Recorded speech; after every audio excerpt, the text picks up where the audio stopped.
जय हिंद दोस्तों, स्वागत है आप सभी लोगों का Om Sai classes for one day exams में। हम लोग पढ़ रहे थे सिंधु घाटी की सभ्यता। तो उसमें जो खोजे गए स्थल थे वो भी हम लोगों ने देख लिया था। उसके बाद कुछ इम्पॉर्टेंट पॉइंट्स भी मैंने डिस्कस कर लिए थे।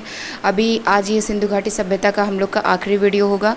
इसके बाद हम लोग सिंधु घाटी सभ्यता पे जितने भी क्वेश्चंस बन सकते हैं ऑल ओवर वो एक क्विज के माध्यम से वो हम लोग देख लेंगे। उसको मैं आने वाली और वीडियो में करवा दूंगी। उसके बाद हम लोग आज ये इसका पतन देख लेते हैं। इसके बाद क्विज के माध्यम से कुछ क्वेश्चंस हम लोग सिंधु घाटी सभ्यता पे कर लेंगे। तो आइए पढ़ना शुरू करते हैं हम लोग। सिंधु घाटी सभ्यता के पतन का कारण देखेंगे दोस्तों। लेकिन सबसे पहले हम ये समझेंगे कि पतन होता क्या है दोस्तों। किसी भी सभ्यता का जैसे पतन हो कहते हैं उसका पतन हो गया, और इसके बाद फिर आई वैदिक संस्कृति आई, और भी विश्व में सभ्यताएं जो कहते हैं कि हाँ उसका पतन हो गया। लेकिन मेन ये है कि पतन आपका शब्द क्या है, इस शब्द का मतलब क्या है पतन शब्द का। तो पतन शब्द दोस्तों एक तो ये हो सकता है इसका कि एक तो ये पतन क्या है, एक ये प्रक्रिया हो सकती है या फिर ये कोई घटना हो सकती है। लेकिन अगर देखें जैसे पतन में ये कह दें कि घटना, अब कोई भी सभ्यता होगी या फिर कुछ भी होगा अचानक से तो होगा नहीं, ये घटित हो अचानक से घट गया और उसके बाद वो सभ्यता नष्ट होगी। कुछ भी कोई भी चीज़ अचानक से शुरू या फिर अचानक से समाप्त नहीं होती है। ये आप लोगों को आई होप मेरी बात सही से समझ में आ रही होगी।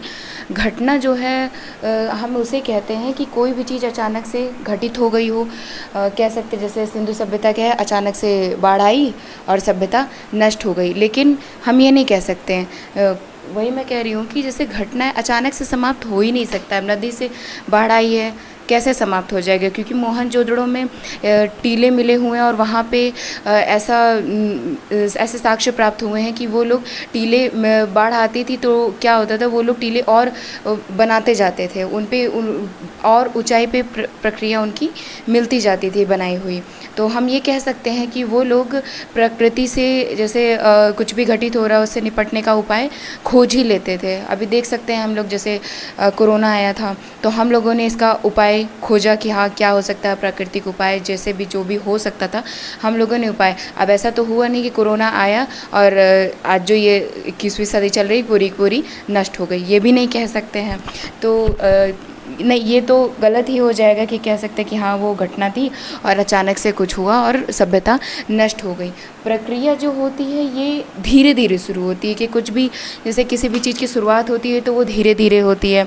सिंधु घाटी सभ्यता का अगर पतन हुआ है तो वो आकस्मिक नहीं हुआ होगा, धीरे धीरे ही हुआ होगा। या तो कह सकते हैं कि हाँ कुछ आक्रमण हुए होंगे या फिर शुरुआत बाढ़ भी आई होगी तो धीरे धीरे, या फिर कुछ ये कह सकते हैं कि हाँ कोई पेंडेमिक आया और वहाँ की सभ्यता धीरे धीरे वो लोग, क्योंकि माना जाता है कि सिंधु घाटी सभ्यता एक नगरीय सभ्यता मानते हैं इसको, तो गांव की ओर वो लोग पलायन कर गए, ये भी कह सकते हैं। तो अब बाद में जब देखी गई तो नगरीय सभ्यता, लेकिन क्या हुआ धीरे धीरे प्रक्रिया जो होती है वो एक लंबे समय तक चलती है, अचानक से नहीं है। चाहे वो फिर 2 साल हो, 4 साल हो, 6 साल हो, 5 साल, जितना भी लगना हो, धीरे धीरे होती है, अचानक से प्रक्रिया नहीं होती है। तो देखते हैं आगे इसमें कह सकते हैं ये प्रक्रिया इस पे, और इसकी सभ्यता का जो ये क्या इससे तात्पर्य क्या है, पतन से तात्पर्य क्या है दोस्तों, ये किसी भी सभ्यता की विशेषताओं का समाप्त हो जाना। जैसे इसमें दिखाया गया था कि नगर नियोजन, नगरीय सभ्यता थी, वहाँ की सड़कें बहुत ही अच्छे से बनी हुई थी, जल नियोजन प्रणाली बहुत अच्छी थी, वहाँ की बहुत वेल डेवलप चीज़ें वहाँ पे थी। तो कह सकते हैं कि कोई भी चीज़ें होती है उसकी विशेषताएं, जो सभ्यता में जो विशेषताएं थी वहाँ पे, या फिर आज भी इस समय में जैसे मान लीजिए जो अभी चीज़ें हैं हमारी 21वीं सदी में है, अगर ये आने वाले समय में अभी की जो चीज़ें हैं ये दिखना बंद हो जाएंगी तो कह सकते हैं कि हाँ उन सभ्यता का समाप्त हो जाना। तो तात्पर्य क्या है इसका, सभ्यता की विशेषताओं का समाप्त हो जाना। तो देखते हैं इसमें कारण क्या हो सकते हैं। एक तो आकस्मिक कारण हम लोग देखेंगे और एक देखेंगे क्रमिक कारण देखेंगे। आकस्मिक कारण में पहला कारण क्या होगा, विदेशी आक्रमण। ये मार्टिन व्हीलर द्वारा और गार्डन चाइल्ड, मार्टिन व्हीलर द्वारा और गार्डन चाइल्ड द्वारा, इन दोनों विद्वानों के द्वारा कहा गया है कि विदेशी आक्रमण, माना जाता है कि आर्यों के आक्रमण से ये सभ्यता नष्ट हो गई थी, ऐसा माना जाता है। दूसरा देख लेते हैं, रासायनिक और भौतिक प्रक्रिया मानते हैं। और तीसरी क्या है, नदी की बाढ़। ये SR राव और जॉन मार्शल द्वारा कहा गया है कि नदी की बाढ़ आई और सभ्यता नष्ट की गई। उन्हें अपने अपने तथ्य दिए हैं, लेकिन एक सही तरह का प्रमाण आज तक नहीं प्राप्त हुआ कि सभ्यता नष्ट कैसे हुई, क्योंकि नदी की बाढ़ आ जाने से जाहिर सी बात है, अगर अभी भी बाढ़ आ जाएगी, ये अगर प्राकृतिक कुछ होती है, प्रक्रियाएं होती हैं, तो उसका भी उपाय खोजता है मानव। तो अचानक से तो नहीं कि नदी की बाढ़ आई और सभ्यता नष्ट हो गई, ये भी नहीं कह सकते, लेकिन कथन है तो हमें पढ़ना तो होगा ही, क्योंकि क्वेश्चंस भी आते हैं इससे। और कहा जाता है मलेरिया, कोई पेंडेमिक आया था, उससे भी नष्ट हो गई। पेंडेमिक मान सकते हैं, जैसे कोरोना आया, इतने लंबे समय तक चला, महामारी फैली और सभ्यता का नष्ट हो गया, ऐसा माना जाता। भूतात्विक परिवर्तन, ये भी माना जाता है कि पर्यावरण में कुछ परिवर्तन हुए होंगे तो सभ्यता नष्ट हो गई है। लेकिन क्रमिक कारण में क्या देखते हैं हम लोग, जलवायु परिवर्तन।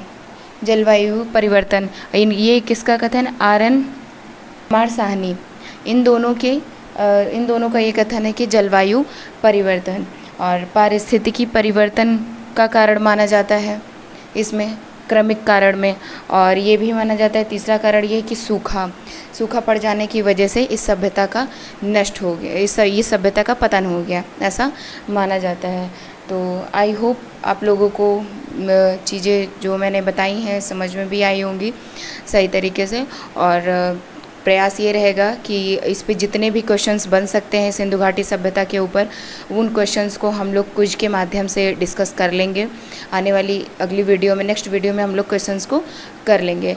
और फिलहाल क्वेश्चंस के बाद फिर हम लोग आगे चैप्टर पे हम लोग चलेंगे, वैदिक संस्कृति पे। रिवीज़न दोस्तों बहुत इंपॉर्टेंट है, आप लोग जितना भी पढ़ाया गया है उसको रिवीज़न ज़रूर करते रहिएगा।